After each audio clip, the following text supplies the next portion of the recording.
Listen in.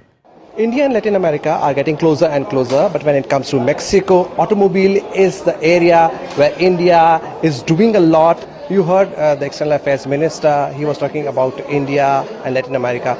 But when we talk about Mexico, automobile is the key area. Well, it's certainly one of the key areas. He also mentioned how, in terms of exports to Mexico, which amount to about $5 billion, which is greater than the trade or the exports that India has with Canada. So basically, even though it is not as well known, the weight of the economic partnership that India has with some Latin American countries, and particularly with Mexico, is very great, and it's something that we really should pay more attention to. Well, absolutely.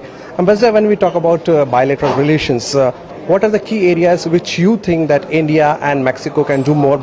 But I think, right now we're moving into more sophisticated, in a way to say, issues such as, pharmaceuticals, not only to buy pharmaceuticals, but also the technology to the production of the pharmaceuticals. Having, questions having to do with startups, the whole innovation sector is very, very important and is having a, high profile.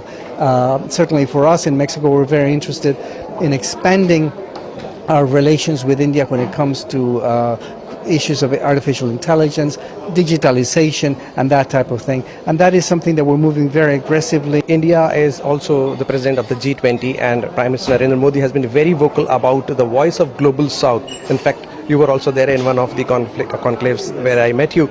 So what do you have to say on that? Well, we certainly support very much what India is doing. We have been sort of walking hand in hand with the Indian presidency. We've been very supportive of the priorities that they have signaled for the different working groups and the different issues that are being discussed in the G20. It's very, very important.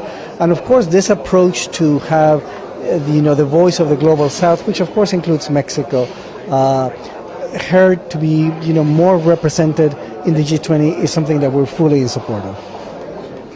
So there you heard the ambassador of Mexico. He says that he appreciates Prime Minister Narendra Modi's initiative as far as raising the voice of Global South, and India and Mexico have a long way to go. With cameraman Jaypal and Vimlesh in Delhi, this is Vishal Barrister for DT India.